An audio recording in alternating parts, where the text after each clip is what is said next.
सामान्यांच्या न्याय हक्कासाठी पाहत रहा फक्त दखनी स्वराज्य।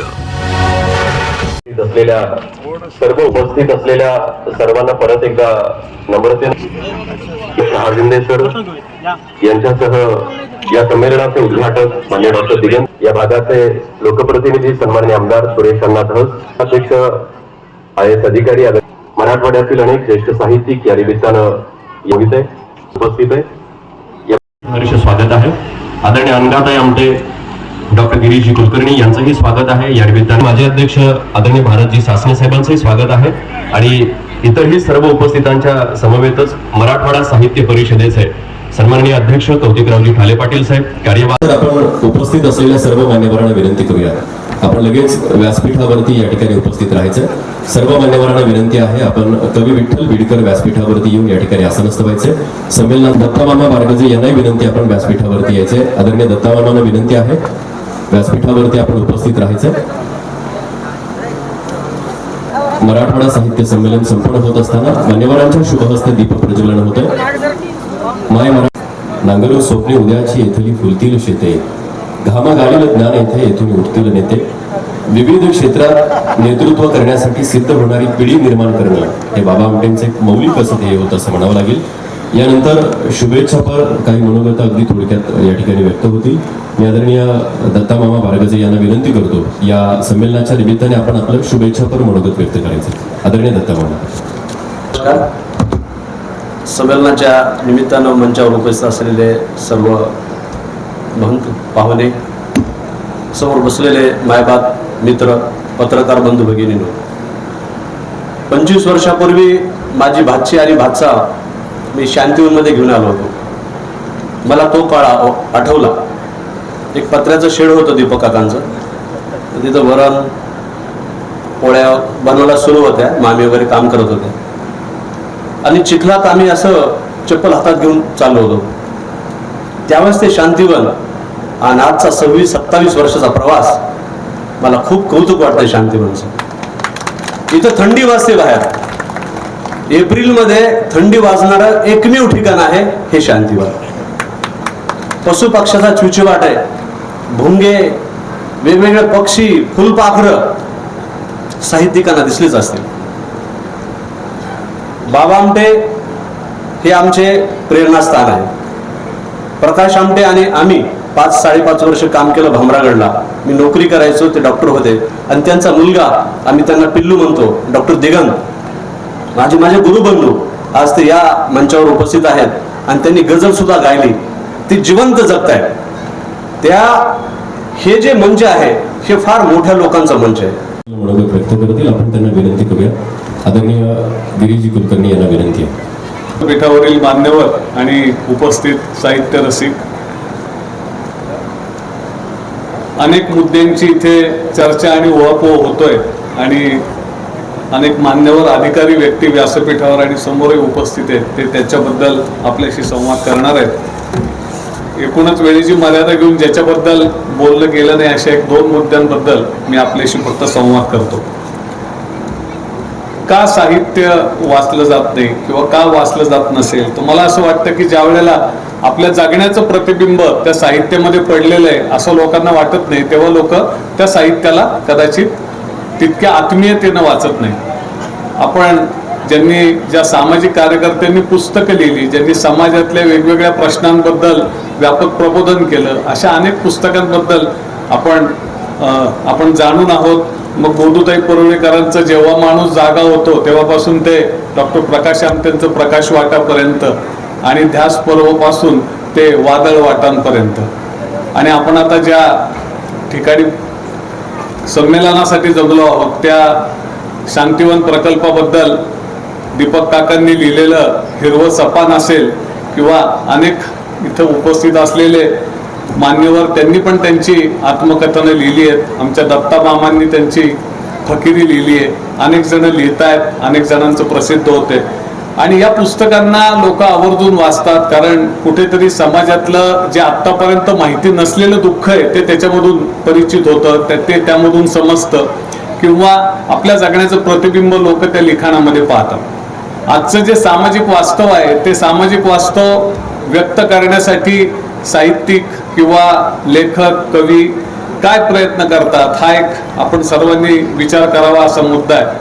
आजूबाजूचं जे वास्तव आहे त्याचं किती प्रतिबिंब आपल्या साहित्यामध्ये पडतंय. एक मोठा करोनाचा कालखंड येऊन गेला आणि त्या करोनाचं आपल्या साहित्यामध्ये कुठं आणि काय प्रतिबिंब आहे आणि ते कितपत टिकाऊ आहे, त्याच्यातून काय धडे समाजाला साहित्यानं दिले असा विचार केला तर आपल्या हातीशी फार थोड्या गोष्टी लागतात. आजचं सामाजिक वास्तव एक आव्हानात्मक सामाजिक वास्तव आहे. आम्ही सगळे इथे सामाजिक संस्थांमध्ये बरेचसे काम करणारे कार्यकर्ते आहोत आणि मला कावेरीताईंचं, दीपक काकांचं खूप अभिनंदन करायचंय की त्यांनी व्यासपीठावरती आणि समोर या संमेलनामध्ये साहित्यिकांच्या बरोबरीने सामाजिक कार्यकर्त्यांना सुद्धा बोलवलं. ही खूप एक चांगली प्रथा आहे आणि त्याबद्दल मी त्या संयोजकांचं खूप अभिनंदन करतो. त्यांना पाठिंबा देणारी मराठवाडा साहित्य परिषद, कौतिकराव ठाले सर, त्यांची सगळी टीम यांचे मी खूप अभिनंदन करतो. तर या सर्वांनी आम्ही सर्व ज्या सामाजिक परिघामध्ये काम करतो तिथल्या गोष्टी काय काय आहेत आणि त्याच्याबद्दल आता कुठे काय फार ताकदीनं व्यक्त होतंय का. पूर्वी जेव्हा एखादी 17-18 वर्षाची बालमाता आमच्याकडे यायची, आम्ही म्हणायचो अरे बापरे 17 वर्षाची मुलगी आई होणार. आणि आता जेव्हा आमच्या समोर 10 आणि 11 वर्षाची बालमाता उभी असते आणि ज्या वेळेला हे कळतं की तिचे वडील, आजोबा, सख्खा भाऊ यांच्याकडनं ती प्रेग्नंट आहे, त्याबरोबर आपल्या त्या कुटुंब व्यवस्थेतलं जे काही वादळ उभं राहिलेलं आहे त्याचं काय प्रतिबिंब आपल्या साहित्यामध्ये पडतं. पूर्वी आपल्या जे जुने वाचक आहेत त्यांना माहिती की अश्लील साहित्यावर खूप जोरदार हल्ला जे कर्मठ साहित्यिक असायचे किंवा परंपरावादी संस्कृतीचा अभिमान बाळगणारे साहित्यिक कवी असायचे ते करायचे.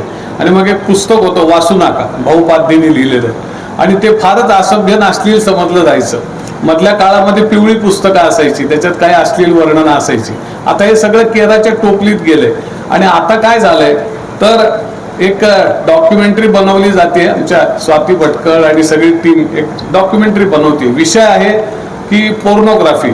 आणि मग लक्षात आलं की जवळपास 35% शाळेत जाणाऱ्या मुलांनी कधी ना कधी पोर्नोग्राफीचे पेजेस उघडलेले आहेत. आता त्यांना जर मोबाईलमध्ये सगळंच लाईव्ह दिसतंय तर आता अश्लील साहित्य वाचणार कोण आणि त्याच्याबद्दल भीती बाळगायचा विषय तरी राहिलाय का. हे जे काय एक वास्तव आहे त्याच्यातून जे काही मुलांच्या मानसिकतेमध्ये होणारे बरे वाईट परिणाम आहेत, त्याचे जे काही दूरगामी दुष्परिणाम आहेत ते कुठल्या साहित्यामध्ये प्रतिबिंबित होताना आपल्याला दिसत आहेत का. दरवर्षी 2 लाख बायका या भारतातून आंतरराष्ट्रीय देहविक्रयाच्या बाजारामध्ये विकल्या जातात. दरवर्षी 20 लाख मुलांची गर्भावस्थेत हत्या होते. दरवर्षी 20 लाख मुलं बेपत्ता होतात. पैकी समजा 14 लाख सापडतात, पण 6 लाखांचं काय होतं हा प्रश्न आपल्या मनामध्ये पडत असतो. संस्थांमध्ये अनेक प्रकारचे लाभार्थी राहतात. त्यांचं जीवन कसं आहे, अनाथ मुलाचं जीवन कसं आहे, तो नक्की संस्था आणि संस्थेकडनं मिळणारी वागणूक असेल, सुविधा असतील, जगाकडनं मिळणारी वागणूक असेल, ती परसीव कशी करतो, त्याला काय वाटतं. अनेक दिवस संस्थांमध्ये पडून असलेले मानसिक आजारी लोक असतात, त्यांना कुटुंब नाकारतं, सामाजिक व्यवस्था नाकारते. त्यांचं काय होतं.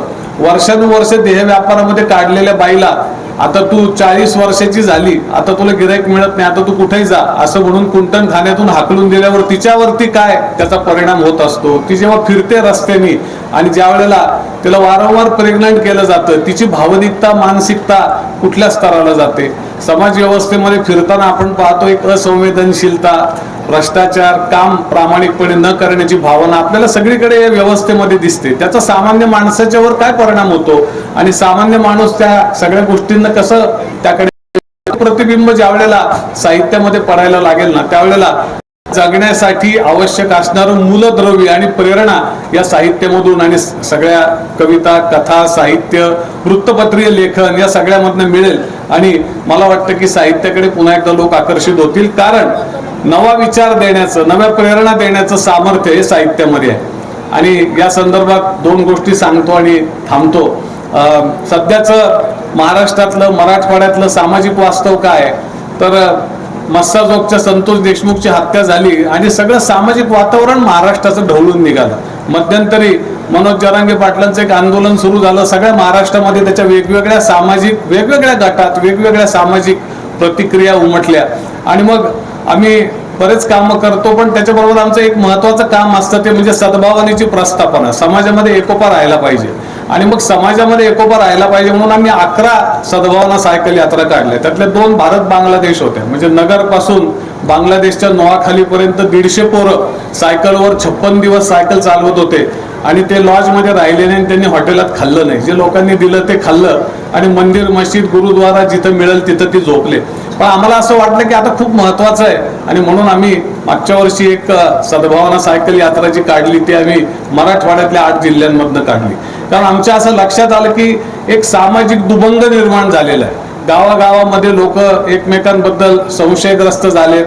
हे त्यांच्या कामाला जात नाहीत, हे त्यांच्या मौतीला येत नाहीत, हे त्यांच्या दशक्रियेला जात नाहीत, हे लग्नाला बोलवलं तर येणारच नाहीत, अशी सगळी गावं फुटायला लागलेली आहेत. आणि मग कुठंतरी असं वाटलं की ज्यावेळेला निजामाशी संघर्ष हा मराठवाडा करत होता तेव्हा तो सामाजिक दृष्टीने किती एकजीव होता, किती एकरूप होता. माणसं सगळी खांद्याला खांदा भिडवून ही लढाई लढत होते स्वातंत्र्याची. आणि आज स्वातंत्र्यानंतर आता 8 दशकं उलटली आणि मग आजच्या समाजाचं काय चित्र आहे. आज तर आपण जास्त दुभंगलेलो आहोत आणि ही लढाई खूप आव्हानात्मक आहे, अवघड आहे. सामाजिक कार्यकर्त्यांचं काम थोडंसं कठीण असतं. स्वातंत्र्य सैनिक असाल तुम्ही परक्या शत्रूशी लढत असाल तर तुमची खूप कौतुक होतं, तुमची पाठ थोपटली जाते, तुमच्यावर पोवाडे लिहिले जातात, तुमची गाणी लिहिली जातात. पण जेव्हा तुम्ही आपल्या गृहशत्रूंशी लढत असता, घरातल्या शत्रूंशी लढत असता, तेव्हा ती लढाई एवढी सोपी नसते.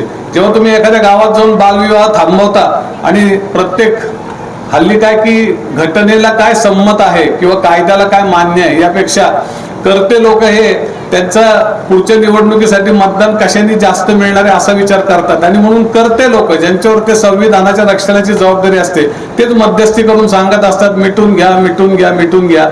आणि अशा प्रकारे ज्या वेळेला संस्था तरी पुढे जाऊन रेटते त्यावेळेला लक्षात येतं की एका संघर्षाला सुरुवात झालेली असते. मग तो संघर्ष त्या संस्थेला लढावा लागतो. जेव्हा एखादी अल्पवयीन मुलगी तुम्ही कुंटणखान्यातून सोडवता तेव्हा तुमची एका व्यवस्थेची लढाई असते. कारण कुंटणखान्यात अल्पवयीन मुलगी येणं किंवा बेकायदेशीर असलेलं कुंटणखान्यात चालणं हा काही एका गुन्हेगाराच्या मर्जीचा प्रश्न नसतो. त्याला पहिलं लायसन पोलीस ठाण्यातनं घ्यावं लागतं आणि मग त्याच्यानंतरच त्याला अवैध धंदा सुरू करता येतो. मग तो एका सिस्टीमशी लढायला लागतो आणि त्या एका सिस्टीमशी लढत असताना हा समाज खरोखरच त्या सामाजिक कार्यकर्त्यांच्या आणि संस्थांच्या पाठीशी उभं राहतो का, हे सगळे महत्वाचे प्रश्न आहेत. मला असं वाटतं की या ऐरणीवरच्या प्रश्नांची उत्तरं शोधण्याचा प्रयत्न साहित्यातून व्हायला पाहिजे, साहित्यिकांनी करायला पाहिजे. प्रत्येक सामाजिक संस्थेमध्ये प्रत्येक आलेली व्यक्ती ही एक जिवंत कहाणी आहे. पण ते जिवंत कहाणीचं शब्दांकन होतं का? खरं जर झालं तर इतक्या जिवंत कहाण्या आणि कादंबऱ्या आपल्याला मिळतील की ज्याच्याशी लोक रिझोलेट करू शकतील, त्याच्याशी लोक स्वतःचं जीवन तुलना करू शकतील आणि निश्चितपणे त्याची वाचनीयता सुद्धा वाढू शकते. मला असं वाटतं की या सामाजिक संस्थांमधल्या जिवंत कहाण्यांना पुढे आणण्याचं काम जर साहित्याने केलं तर ते साहित्य सुद्धा सकस होईल, वास्तव होईल आणि हे काम, ही जबाबदारी घ्यायला लागेल.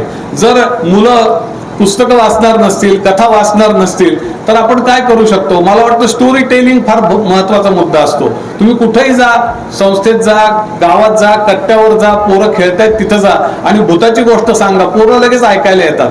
त्यांना अद्भुत आवडतं, त्यांना सुरम्य आवडतं, त्यांना साहस आवडतं आणि ते कुणीतरी सांगणारा व्यक्ती लागतो. आणि म्हणून जे लोक आज लिहितायत आणि वाट बघतायत की कोणीतरी येऊन ते वाचेल, त्यांनी जर त्या 10 मधली एक कथा स्टोरी टेलिंग सुरू केली तर 9 कथांना त्यांना डोक्यावर घेणारी मुलं मिळतील. आणि जर वाचणारी पिढी आपण तयार केली तर पुढचा देश, पुढचा समाज आपण वाचवू शकतो. आणि म्हणून साहित्यिकांची, लेखकांची, कवींची, पत्रकारांची खूप मोठी जबाबदारी आहे. आणि या 45व्या मराठवाडा साहित्य संमेलनामधून ही जबाबदारी अधोरेखित होत आहे, पुन्हा एकदा ठळक होत आहे. ही खूपच समाधानाची बाब आहे. या ठिकाणी दीपक काकांचं काम बघून कोणी पण थक्क होतं. आणि मला पटकन 4 ओळी सुचल्या त्या अशा की देखणे ते हात ज्यांना निर्मितीचे डोहळे, मंगलाने गंधलेले सुंदराचे सोहळे, देखणी ती पाऊले जी ध्यासपंथे चालती, वाळवंटातून सुद्धा स्वस्ती पद्मे रेखिती. अशा प्रकारे हे स्वस्ती पद्म म्हणजे शांतिवन आहे, याला नमन करतो आणि आपल्याला शुभेच्छा देतो. सामान्यांच्या न्याय हक्कासाठी पाहत रहा फक्त दखनी स्वराज्य.